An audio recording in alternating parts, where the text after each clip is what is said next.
Hello folks, would you like to prepare to get the most interesting mount of the War Within as soon as it's available? Stay tuned to find out how. In both Shadowlands and Dragonflight, towards the end of the expansions, Blizzard added an expansion-wide meta achievement, with the Dragonflight one awarding not one, but several mounts, including the much-anticipated Tyvan mount. While the Shadowlands equivalent at the time it was current only had a title, in Dragonflight, Blizzard also introduced a recolor of one of the favourite PvP mounts for that too.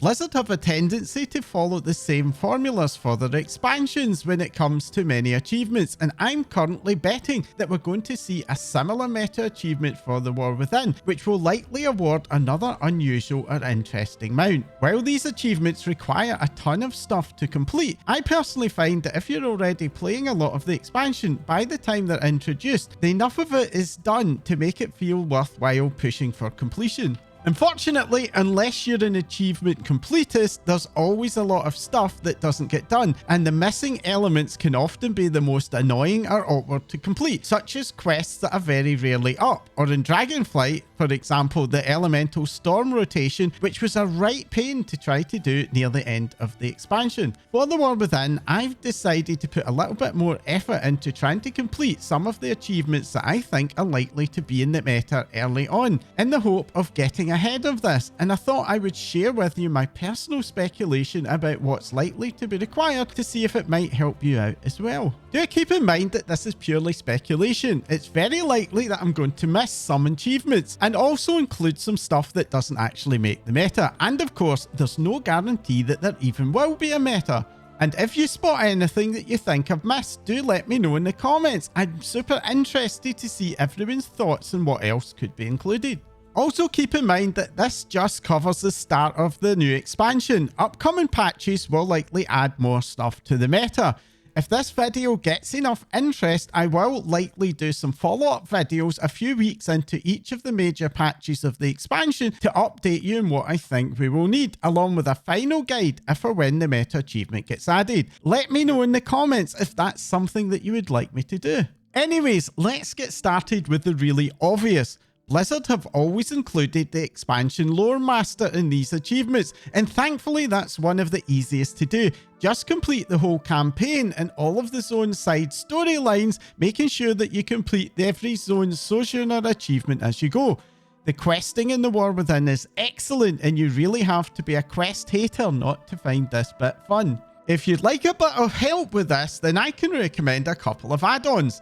First is WoW Pro. This is a completist guide add-on that can take you through all of the quests you've missed in every zone, providing direction, tips, and an optimized path. But if you'd like something that's a little less hand-holdy, then BTW Quests will give you a graphical display of your progress in every quest line, helping you to figure out where you've got to and how to pick up and progress any of the missed quest lines to completion. Next, of course, is the Explorer achievement for unveiling all of the zones. The easiest way to do this is to look up each zone achievement in Wowhead. There's invariably a comment with TomTom coordinates to show you how to get full coverage. At the same time, it's also worth doing a sweep of the Skyriding Glyphs achievements. I have a feeling that while this was included in the Dragonflight meta, it won't be in the War Within one, as Skyriding is not a new thing. But the Glyphs are all very close to places you'll need to visit anyway while doing the Lore Master and Explorer achievements, so you might as well complete this. For this, I personally recommend getting the Handy Notes and Handy Notes War Within add-ons.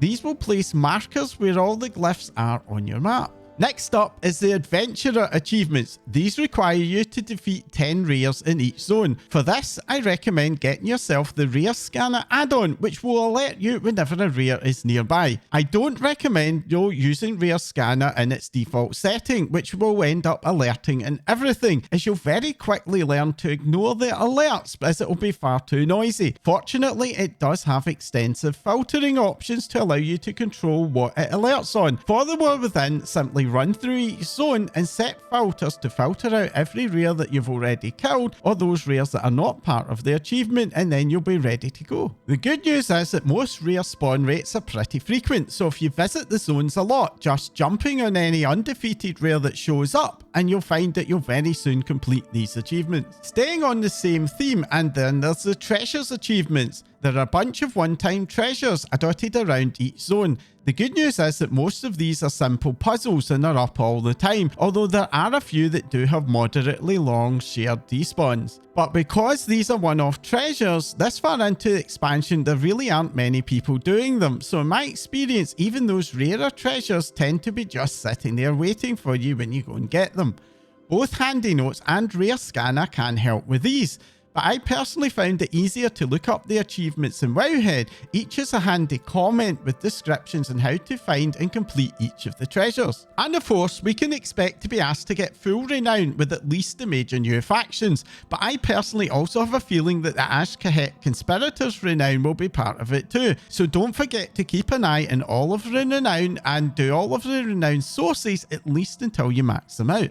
Something that can be tricky for solo players is that they also usually include dungeon raid requirements.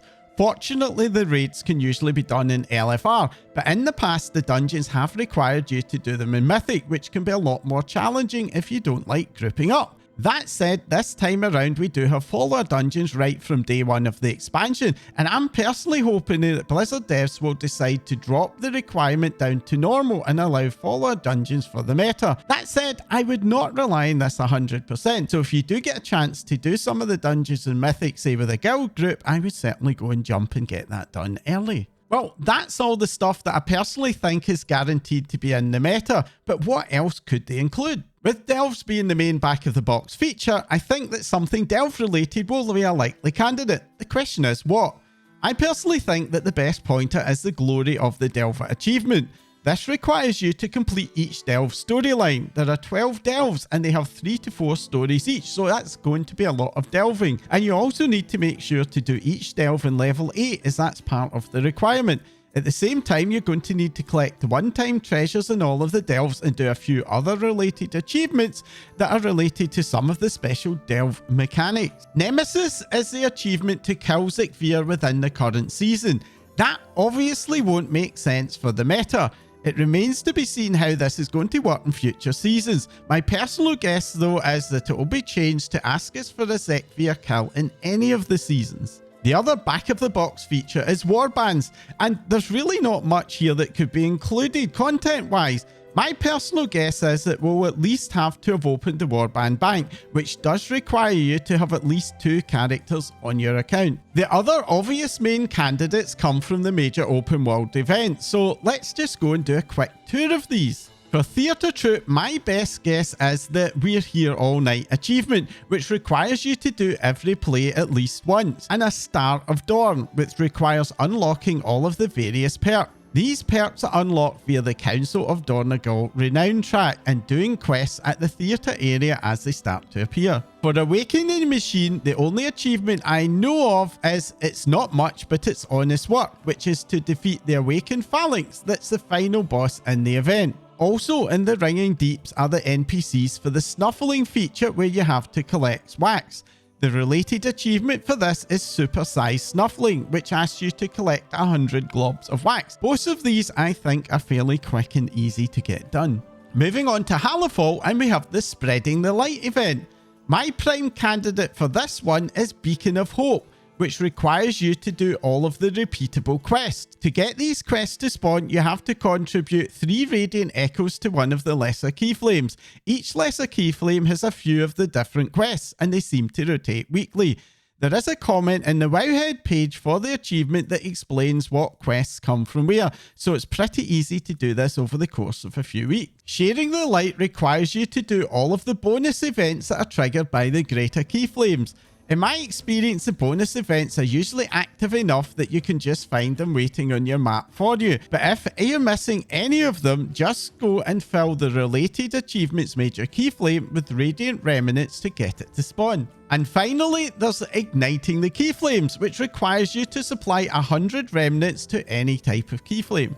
Another possible pick is Life on the Farm.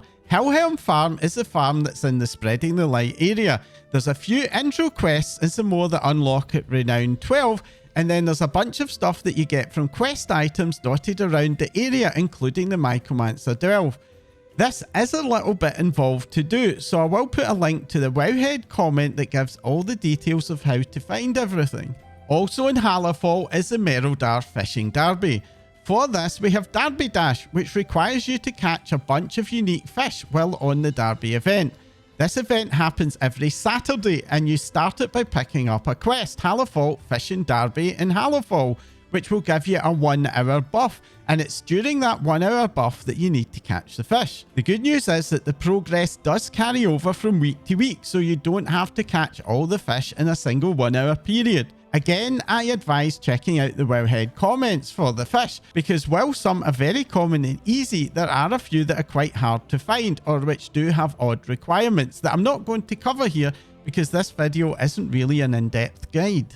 Going on to Ajz-Kahet, and the main feature here is the pack system. For this, my personal picks are Busier Than Ever, the General Salute, and Leave It to the Weaver.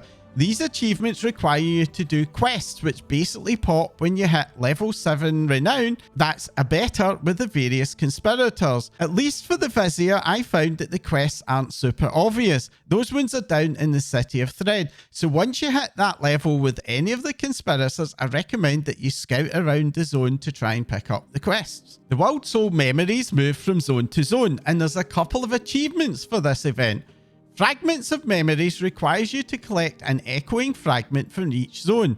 These just drop organically as you do the event, so if you're doing enough of the events, you will just get this by default. A series of echoes requires you to do each event once.